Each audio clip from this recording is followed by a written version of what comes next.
untuk memenuhi kebutuhan pada masa yang akan datang. Misalnya penanaman mangrove di wilayah pesisir pantai.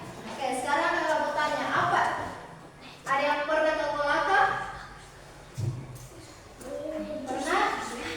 Di bagian Samaturu ada pernah lihat wisata mangrove? Pernah? Berarti pernah lihat mangrove? Pernah. Atau yang dekatnya saja di Pasar Wolo, ada yang pernah? Pasar Wolo? Di situ ada sungai. Masih di bawahnya itu ada pohon mangrove yang akarnya melengkung itu tinggi. Sudah tahu? Ya, itu yang disebut dengan mangrove.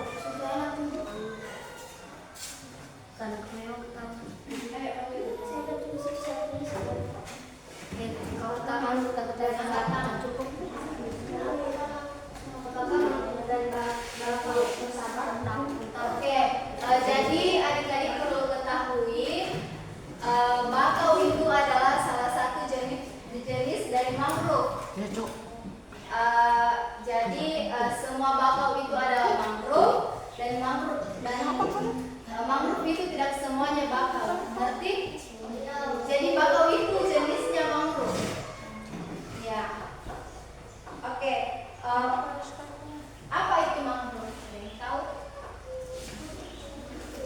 Oke, mangrove adalah vegetasi atau tumbuhan halofit yang artinya itu toleran terhadap kadar garam.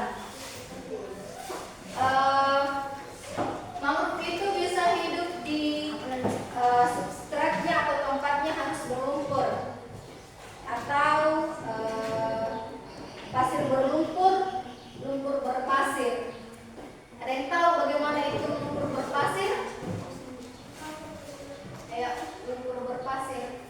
Berarti lumpurnya banyak, pasirnya cuma sedikit. Kalau pasir berlumpur, pasirnya banyak, ya lumpurnya sedikit. Misalnya begini, siapa namanya? Rifki makan makan ikan pakai nasi. Berarti apa yang banyak? Nasi. Pakai makan ikan pakai nasi. Berarti kalau misalkan makan nasi pakai ikan, berarti nasinya banyak, ikannya sedikit. Berarti beda artinya toh, misalnya pasir berlumpur dengan lumpur berpasir, beda toh? Beda. Oke. Sekarang dia hidup di pasir berlumpur, lumpur berpasir, ada tempat tertentu dan mangrove ini bisa hidup di kondisi juga yang tertentu. Oke, ada yang tahu apa fungsi mangrove? Yang pernah adik-adik lihat mangrove itu sebagai apa? Menahan air, menahan gelombang. Ya, ayo apa lagi? Ada yang tahu? Oke, adik-adik perlu ketahui mangrove itu sangat berfungsi sebagai perlindungan terhadap badai dengan angin kencang. Mangrove itu berfungsi sebagai pelindung terhadap badai dan angin yang kencang di wilayah pesisir pantai. Mangrove itu juga berfungsi untuk mengurangi kecepatan air laut. Ya, disebutkan tadi bahwa mangrove itu dapat mengurangi kecepatan air laut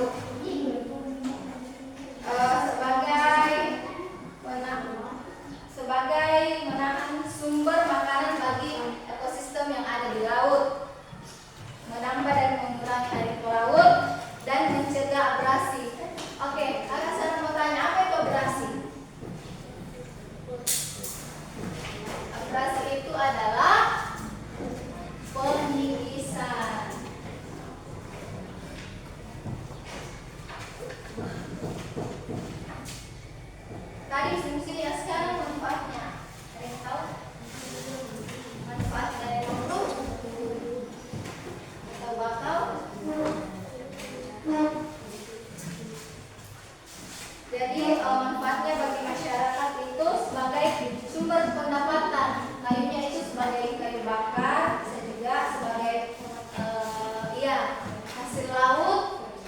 seperti ikan, kepiting, udang.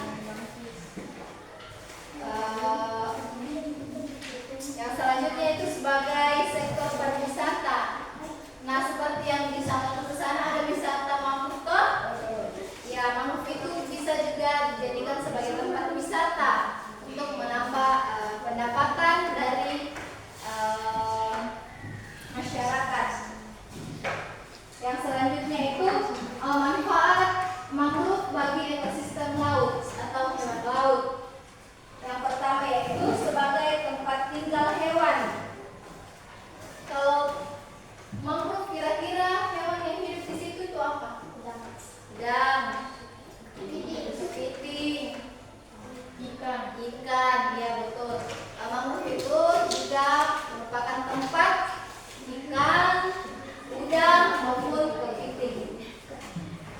Yang selanjutnya itu sebagai tempat perkembangbiakan dan pengasuhan bagi spesies ikan sehingga meningkatkan populasi mereka. Nah, mangrove itu juga sebagai tempatnya ikan berkembang biak, sebagai tempatnya ikan bertelur.